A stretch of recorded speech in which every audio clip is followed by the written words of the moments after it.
Hello, नमस्कार. कसे आहात सगळे? मस्त आहात ना? आशा करते तुम्ही सगळे आनंदात असाल. तुम्हा सर्वांचं अगदी मनापासून स्वागत आहे आपल्या चॅनलवरच्या आजच्या या व्हिडिओमध्ये.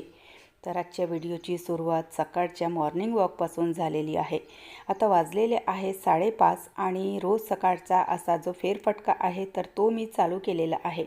कारण बघा आताचं ना सध्याचं आपलं जे खाणपिण आहे, आपली जी लाईफस्टाईल आहे, तर त्यामुळे ना बरेचसे आजार, मग त्यामध्ये लहान असो किंवा मोठे असो, तर आपल्या शरीरामध्ये घर करून बसतात. आणि या लहान सहान गोष्टींसाठी, लहान सहान आजारासाठी ना आपण अगदी असे डॉक्टरवर डिपेंड झालेलो असतो, ॲलोपॅथिक औषधींवर डिपेंड झालेलो असतो.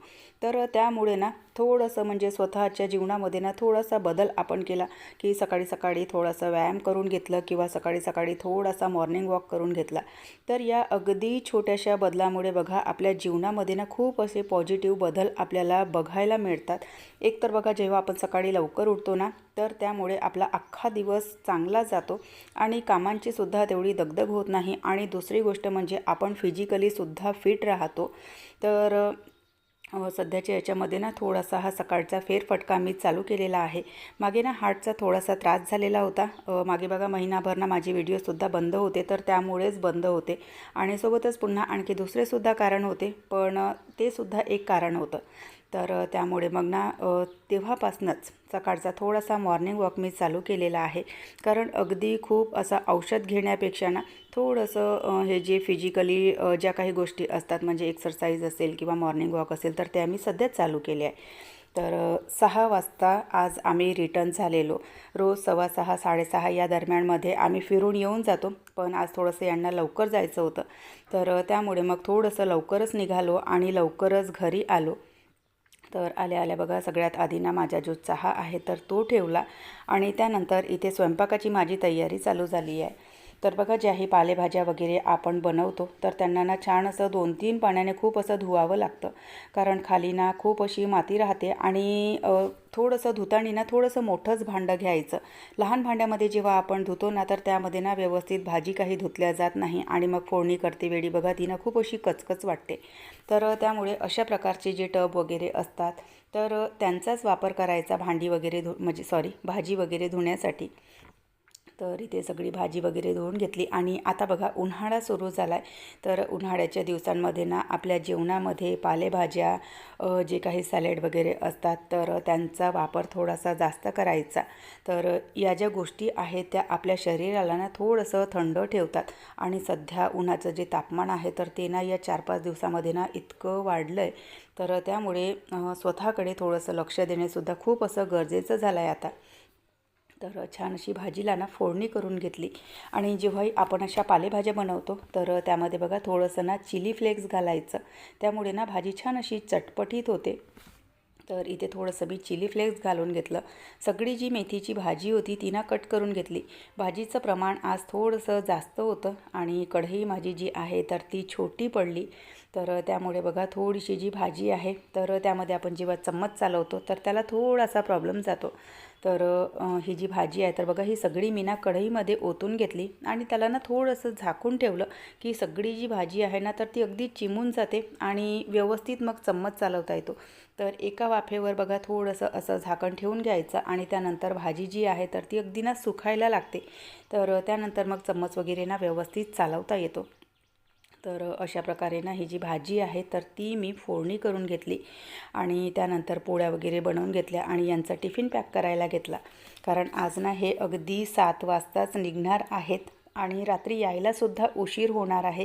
तर त्यामुळे टिफिनसोबतच ना थोडासा ना आता होळीला मी शेव आणि चिवडा बनवलेला होता, तर तोच थोडासा आज टिफिनवर सुद्धा देणार आहे. कारण मग ना येता येता कधी कधी बघा नाश्ता करणं कधी शक्य होतं कधी नसतं. तर त्यामुळे ना सोबत एक ऑप्शन असावं, तर यामुळे थोडासा चिवडासुद्धा दिला आहे. सोबतच सलाद वगैरे तर नेहमीच यांच्या टिफिनवर जातो, पण सध्या तरी अगदी असं ना न चुकता सलाद देण्याचा प्रयत्न करते मी. त्यामध्ये तुमची काकडी वगैरे आहे, लिंबू आहेत. कारण सध्या ऊन ना खूप वाढत चालला आहे, तर त्यामुळे आपल्या शरीरामध्ये पाण्याचं जे म्हणजे पाणी जे आहे, पाण्याचा इंटेक आहे, पाण्याची जी मात्रा आहे तर ती कमी होऊ नये, तर म्हणजे याच्यासाठी बघा थोडंसं ना सलाद वगैरे किंवा लिंबू पाणी वगैरे ते नेहमी टिफिनवर देण्याचा प्रयत्न असतो माझा उन्हाळ्यामध्ये. तितक्यातच आईसुद्धा उठलेली. सकाळची थोडीशी झोपून ती उशिरा उठते, कारण तिला रात्रीला लवकर झोप काही येत नाही, त्यामुळे सकाळी थोडीशी म्हणजे उशिरा उठते. आणि उठल्याच इथे बघा ती ना किचनमध्ये आलेली, कारण आज ना सानूला तिच्या हातच्या ना ज्या सातळलेल्या पोळ्या असतात, तर फोडणीच्या पोळ्या असतात, तर त्या तिला खायच्या होत्या. आणि तिला हे आता ना 8 वाजता शाळेमध्ये निघायचं होतं, तर त्यामुळे आईने ना उठल्या तिला ना पटकन त्या ज्या पोळ्या आहेत तर त्या नाश्त्यासाठी बनवून दिल्या. त्या ज्या पोळ्या आहेत त्या मला काही बनवता येत नाही, आईच बनवून देते तिला. म्हणजे कधी ती माझ्या माहेरी जाते सानू, तर त्यावेळेला ना तिची नेहमी म्हणजे 2-3 ज्या रेसिपी आहेत तर त्यांची डिमांड असते की आईच्याच हातच्या त्या छान लागतात म्हणून. काल कपडे वगैरे ना थोडेसे उशिरा धुतलेले, तर ते कपडे रात्री मी स्टँडवर घातलेले होते, ते घडी करून घेतले. तोपर्यंत आईचा चहासुद्धा झाला आणि आई इथे किचनमध्ये काम करत होती. तोपर्यंत मी झाडांना पाणी घालून घेतलं आणि त्यानंतर पुन्हा आणखी घरातलं थोडंसं आवरसावर करायचं होतं, तर ते करून घेतलं आणि केसांना मेहंदी लावायला घेतली, कारण दुसऱ्याच दिवशी मला लग्नाला जायचं होतं. तर बघा, आई जेव्हा सोबत असते, म्हणजे आता 8-10 दिवस झाले आई माझ्यासोबत आहे. खरं सांगते, माझ्या कामाचं जे रुटीन आहे ना ते इतकं बदललं. आणि मेन म्हणजे ना सगळ्या कामाचा जो प्रेशर आहे तर तो नेहमी ना एकटीवर असतो. पण सध्याच्या याच्यामध्ये बघा आईची पार्टनरशिप आहे घरामध्ये कामं करण्यासाठी, तर ना खूप मदत होऊन जाते तिची. तिला नाहीही म्हटलं तरी बघा तिला काही खाली बसवत नाही आणि ती काही खाली राहत नाही. आणि बघा प्रत्येक आईला असं वाटतं की मुलीच्या मागे ना खूप कामं होतात, त्यामुळे मग त्यांच्यानी जितकं जमेल तितकं ते करण्याचा प्रयत्न करतात. बेड वगैरे सगळे मी आवरसावर करून घेतले. म्हणजे टिफिन गेले या लोकांचे की त्यानंतरचं जे किचन सांभाळणं आहे तर ती आईच करते. म्हणजे पोळ्या बनवायच्या होत्या तर पोळ्या तिने बनवून घेतल्या, वरण भाताचा कुकर मी लावला आणि तिने पोळ्या बनवून घेतल्या. त्यानंतर सिंकमध्ये जे काही भांडे होते तर ते स्वच्छ करायला घेतले आणि त्यानंतर मग गॅसचा ओटासुद्धा ती स्वच्छ करून घेते. म्हणजे सध्याचं तिच्यासोबत माझं ना असं रुटीन चालू आहे सध्या. तर म्हटलं चला, त्यांना नाहीही म्हटलं तरी ते काही ऐकत नाहीत, त्यामुळे मग म्हटलं की असू द्या.